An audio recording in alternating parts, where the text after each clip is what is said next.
Troops rescue 31 kidnapped victims in Sokoto. Confusion as appeal court certifies judgment, affirms Yusuf's victory. And court grants former CBN Governor Emefiele 300 million naira bail. And on the foreign scene, 12 dead, dozens injured in Mexico bus crash.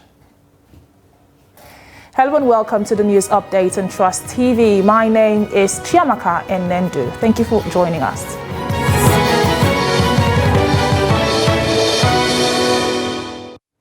Troops of the Joint Task Force Northwest Operation Hadarindaji have rescued 31 kidnapped victims in Sokoto State.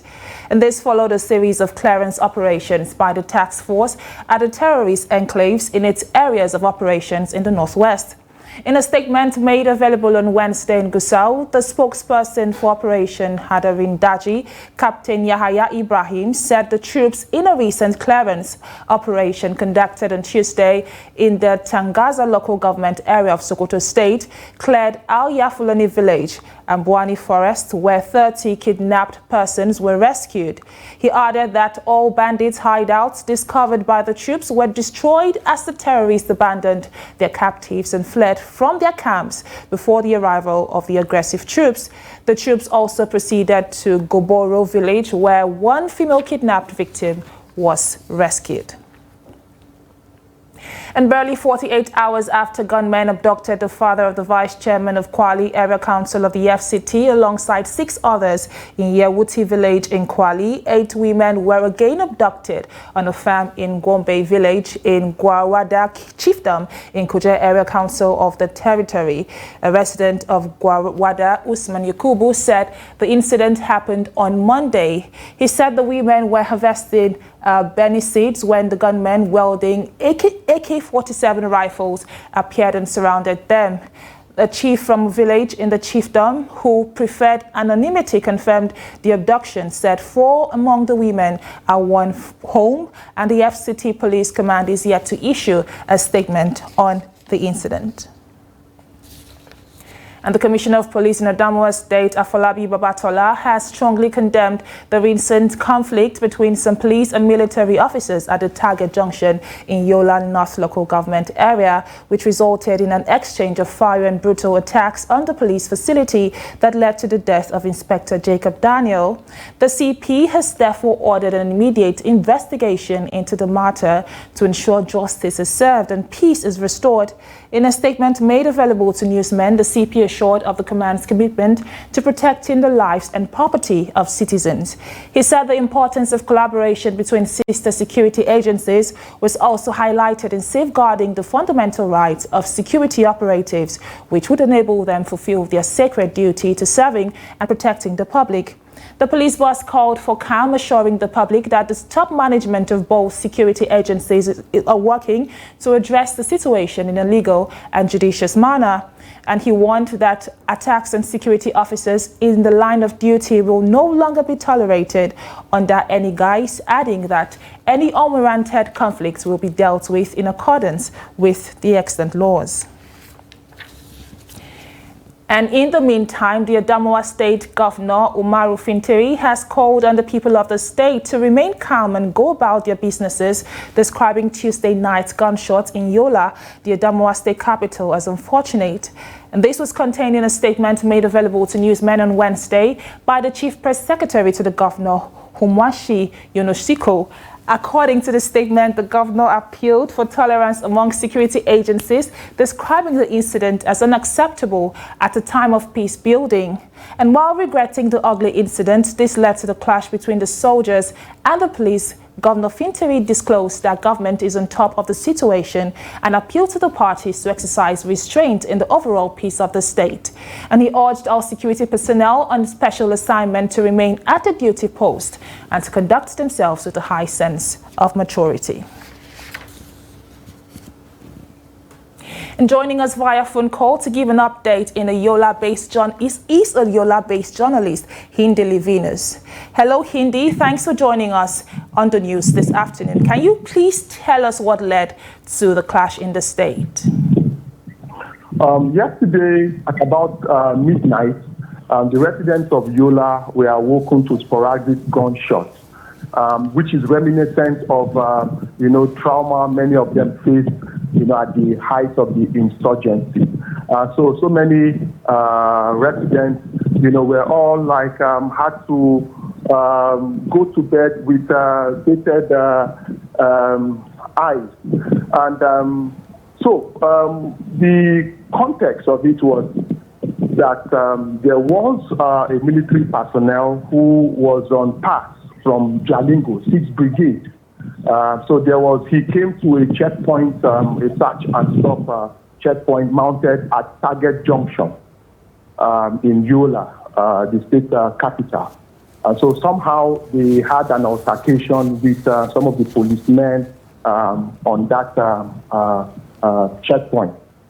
So far, has there been any form of information from the military? I mean, we've heard from the police, but has there been any information from the military so far? Yeah, there's been information. I just finished speaking with the military command. I spoke with the brigade commander. He's right now at the hospital to see the military officer that was shot. But the incident was actually was more like this military said that the actions of the police defied interagency cooperation. That when the soldier was shot at the police checkpoint, rather than resort to the military and then get their attention to hand him over, that they kept the policeman in hiding. So what the military did was they sent a detachment of military personnel who went around some hospitals at midnight yesterday, but couldn't find the soldier. But on getting to the police headquarters, they said they were confronted with, open fire from security men who were guiding the police command. That was actually what led to the melee that has caused some kind of concern among residents, and to which the government has actually appealed for calm. Okay, can you give us an idea of what the state is like now? And is there a sense of apprehension or anxiety from the public as we speak? Yeah, what happened yesterday night would have sent panic and jitter, and probably would have led to commotion, on a massive scale. But because it happened in the dead of the night, at about midnight, so only residents who were close to the epicenter of the attack were apprehensive as to what was happening over the sporadic gunshot. But the news, started filtering into town as to what happened. Some residents who said they heard gunshots, now took onto their social media and understood that it was an altercation between the military and the police. So that kind of quieting, any tensions. But notwithstanding, within the security circles, especially men of the police force and the military, there tends to be some kind of heightened tensions because nobody knows what is to come next. But as I speak to you right now, I'm at the military command. There appears to be some kind of deep-seated anger, within the military establishment here. But it's a good thing that the governor, has had to wade into the issue to appeal for calm and stronger. That he has intervened means that he would have had to call, the heads of both security agencies to speak to their men, quell any further escalation of these tensions. But as we speak, there's actually there's a deep tensions between, the security agencies, the police and the army, notwithstanding the governor's call. We do hope that some maybe errand officers, do not now react, by causing further, injuries elsewhere. Thank you, Hindi Levinus, for the update.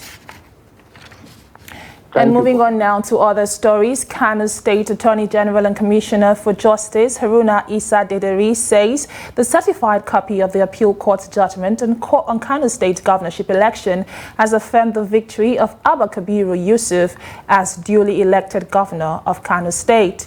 Issa Dederi made the disclosure while addressing a news conference on Tuesday night. He said in a fresh revelation, as indicated in a written judgment, the Court of Appeal set aside the judgment of the Kano Election Petition Tribunal for lacking in merit. The three-member panel of the appeal court on Friday, the 17th of November 2023, had dismissed the appeal filed by Governor Yusuf on the basis of his membership status. The appellate court subsequently affirmed Nasiru Gawuna of the All Progressives Congress APC as the winner of March 25, 2023 governorship poll in Kano. And Dederi, however, said that page 67 of the certified copy of the judgment clearly indicated that the tribunal's ruling that sacked Governor Yusuf was set aside. And earlier, we spoke to Media Trust Group Northwest Bureau Chief Ahmad Dati, who gave us an update on recent developments in the state. What the Commissioner for Justice and the Attorney General of Kano State, Haruna Issa Dederi, said is the official position of the state government, that the judgment of the Court of Appeal, setting aside the judgment of the Election Petition Tribunal, has upheld the election of Governor Abba Yusuf as duly and validly elected governor of Kano State. So that is the position, even though there is confusion, emanating from the judgment of the Court of Appeal. In one sentence, in one judgment, the appeal was dismissed, and in another, the judgment of the tribunal was set aside. So far, there is no official reaction of the APC in Kano, only that one of their lawyers, I think in Abuja, said it must have been an error. But in Kano, I learned that the NNPP supporters are also organizing special prayers based on the favorable judgment they've gotten from the certified true copy of the judgment of the Court of Appeal. The NNPP at national level also is organizing an international press conference to discuss issues bordering on the Court of Appeal judgment. And the appeal court sitting in Abuja, the Federal Capital Territory, has fixed Thursday, November the 23rd, 2023, for the much-awaited judgment in the Nasarawa State governorship election dispute between Governor Abdullahi Sule of the All Progressives Congress and David Omubagu of the People's Democratic Party. A serve of appeal sent by the election desk officer Nasiru Al-Hassan on Wednesday in Lafia said judgment notice between Governor Abdullahi Sule, Emmanuel David Ombugadu, and 3 others comes up by 9:00 a.m. And the courts had on November the 15th reserved judgment in the appeal by Governor Sule, who is challenging his removal by the Governorship Election Petition Tribunal sitting in Lafia, the state capital. And reports say only 10 political party supporters from each of the contending parties will be allowed to enter the premises of the appeal court. And Justice Hamza Muazu of the Federal Capital Territory High Court has granted the immediate past governor of the Central Bank of Nigeria, Godwin Emefiele, bail in the sum of 300 million naira and 2 sureties in like sum. The sureties, according to the bail conditions, must have certificates of occupancy and titles of properties within the Maitama district. Emefiele is mandated to deposit all his travel documents with the registrar of the court and must remain within the Abuja Municipal Council. He is also expected to remain in the Kuje Correctional Center pending when he meets the bail conditions.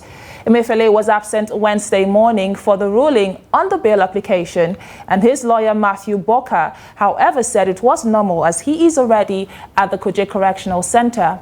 And this comes 4 months after the Federal High Court sitting in Lagos granted him bail in the sum of 20 million naira.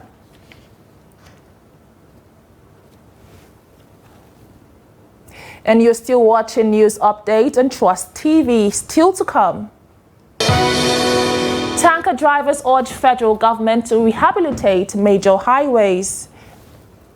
And more news when we return. Do stay tuned.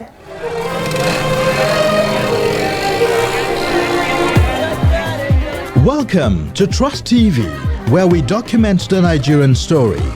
Our programming showcases the rich culture and diversity of Nigeria. We strive to amplify the voices that make our nation unique. Our programming is designed to take you on a journey through the different tastes of entertainment in our country. We showcase the best of Nigerian culture, from traditional craft to cutting-edge technology. Our team of expert journalists are dedicated to unveiling the intricacies of our culture and telling the untold stories that binds us all. And let's not forget the food. Nigeria has diverse and flavorful cuisines, some of the favorites to millions across the world. What is Nigeria without its people, their passions and their talent? Trust TV is not just a channel, it's a platform that brings you closer to everything that makes Nigeria great. Trust TV, documenting the Nigerian story.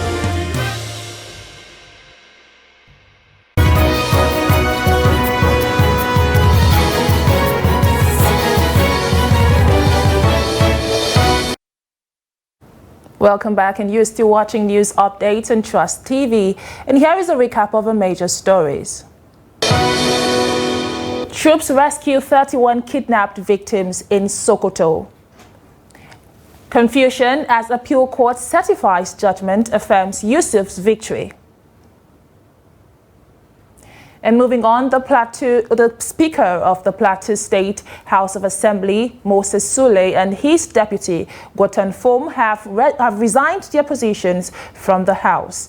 And soon after the resignation, the member representing Pankshin North constituency, Gabriel Dawang, who is a member of the Young Progressives Congress, was elected as the new speaker, while Timothy Dantong, representing the Riyam constituency, was elected as new speaker of the House of Assembly. Ado Musa completes the report. The speaker and his deputy announced their resignations soon after Tuesday's sitting. The resignation of the former leaders came 2 days after the Court of Appeal sacked Governor Caleb Mutfan and 3 other PDP lawmakers from the House. The situation came as a surprise to many residents of the state, considering that the appeal court is yet to determine their cases. Trust TV reports that the move may be connected to the current political atmosphere in the state, where all members of the PDP in the National Assembly and Governor Mutfan were sacked, a development that many say could also affect all PDP members in the State Assembly. The former speaker explains why he resigned his position. Leadership, it is not only about you. It's about the generality of the people, the entirety of the Plateau State. Sometimes as leaders you have to make certain sacrifices so that things will work for the citizens of your people, for the people of your state. This resignation is born out of patriotism for Plateau to move forward. The newly elected Speaker of the House, after accepting his election, promised to carry all members of the House along, irrespective of their political affiliations. Well, first, I want to appreciate God Almighty, the giver of life and health, for making it possible for us to see this among the living. It's very important. Secondly, I want to appreciate all my colleagues, the members of the 10th Assembly, for finding me worthy to lead the 10th Assembly at this critical moment. And I'm very happy, very glad, because as you know, I'm coming alone under YPP in the Assembly. And for my colleagues from the majority cycles to deem it fit to elect me to lead the Assembly. All the 7 APC lawmakers in the Assembly were absent when the new speaker emerged. Ado Musa, Trust TV News, Jos. And at least 17 people were killed in an auto crash on Tuesday at Takalafia village at Yawuri Expressway in Magama local government area of Niger State.